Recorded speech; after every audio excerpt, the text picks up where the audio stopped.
my mind all the time. I wanna tell you but I'm super shy, super shy. Hai semuanya, perkenalkan nama saya Dewi Fortuna Purtarigan dengan NIM 2105 112576. Saya dari Prodi Pendidikan Masyarakat semester 6. Di sini saya akan membuat video dengan mata kuliah Organisasi Sosial dan Masyarakat guna memenuhi UTS mata kuliah tersebut. Di sini saya akan membahas tema pokok dengan iklim organisasi dan budaya organisasi. Di sini kita akan membahas apa itu iklim organisasi, apa itu budaya organisasi, dan apa-apa saja faktor yang mempengaruhi iklim dan budaya organisasi. Begitu juga apa contoh-contoh dari iklim organisasi dan budaya organisasi. Semoga video ini bisa berguna bagi kita semua. Iklim organisasi merupakan kondisi psikologis dari individu yang ada di dalam suatu organisasi tersebut, terkait mencakup bagaimana ruang lingkup kerja dari organisasi tersebut. Iklim organisasi mencakup tentang persepsi, nilai-nilai, dan norma-norma yang dianggap penting oleh anggota dari organisasi tersebut, dari individu-individu yang ikut dalam ruang lingkup kerja organisasi tersebut. Faktor-faktor yang mempengaruhi iklim organisasi adalah komunikasi, kepemimpinan, struktur organisasi, dan bagaimana individu-individu dapat bekerja sama dalam organisasi tersebut. Hal-hal tersebut bisa mempengaruhi bagaimana sikap, motivasi, dan kinerja dari salah satu organisasi. Baiklah, selanjutnya kita akan membahas 4 dari iklim organisasi. Yang pertama itu adalah komunikasi. Bagaimana komunikasi dari sebuah organisasi tersebut, bagaimana antara individu menukarkan informasi dalam melaksanakan program kerja ataupun aktivitas-aktivitas yang terdapat di dalam organisasi tersebut. Apakah mereka menukarkan informasi secara terbuka atau secara tertutup? Dan yang kedua dari iklim organisasi adalah kepemimpinan. Bagaimanakah gaya kepemimpinan dari suatu organisasi tersebut? Bagaimana hubungan antara pimpinan dan bawahan? Ini sangat penting karena jika ada pro kontra dari pimpinan antara pimpinan dan bawahan, ini membuat iklim organisasi menjadi sangat tidak baik. Dan yang ketiga dari iklim organisasi adalah struktur organisasi. Bagaimana orang-orang atau individu-individu yang ada di dalam organisasi ini dikelompokkan, dikendalikan dalam melaksanakan program-program kerja yang ada di organisasi tersebut. Dan yang keempat atau yang terakhir dari iklim organisasi adalah hubungan antara individu. Bagaimana individu-individu dalam organisasi berinteraksi dan berkomunikasi.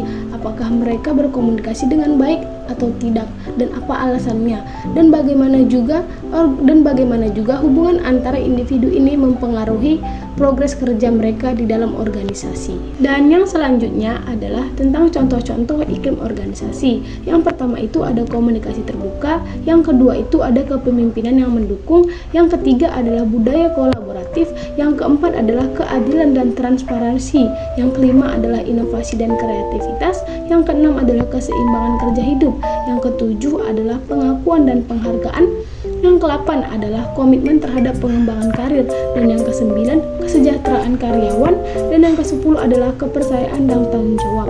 Hal-hal ini merupakan contoh dari iklim organisasi, dan kita sudah membahas tentang bagaimana iklim organisasi, faktor-faktornya dan juga contoh-contohnya. Selanjutnya kita akan membahas tentang budaya organisasi. Budaya organisasi adalah nilai-nilai, norma-norma, atau keyakinan-keyakinan yang diadopsi oleh sebuah organisasi dan disebarkan dalam organisasi tersebut.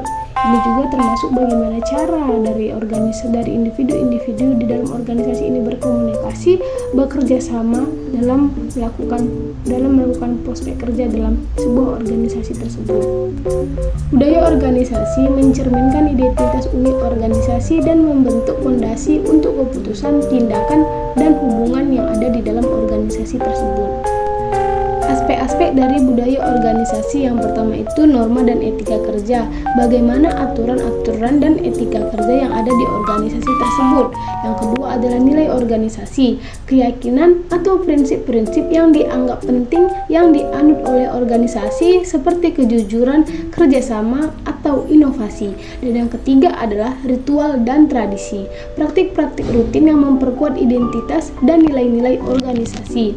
Dan yang keempat adalah struktur dan hierarki, cara organisasi diorganisasikan dan struktur kekuasaan yang ada di dalam organisasi. Yang kelima adalah gaya kepemimpinan, gaya kepemimpinan yang diterapkan dalam organisasi dan bagaimana ini mempengaruhi budaya dan kinerja organisasi secara keseluruhan. Dan yang keenam yang terakhir adalah kesesuaian, sejauh mana individu dalam organisasi merasa cocok dengan budaya dan nilai-nilai yang ada.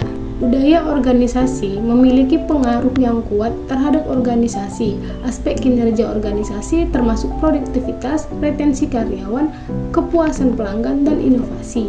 Oleh karena itu, memahami dan mengelola budaya organisasi menjadi kunci keberhasilan dari suatu organisasi. Dan yang terakhir yang bakal kita bahas dari materi ini adalah contoh-contoh dari budaya organisasi.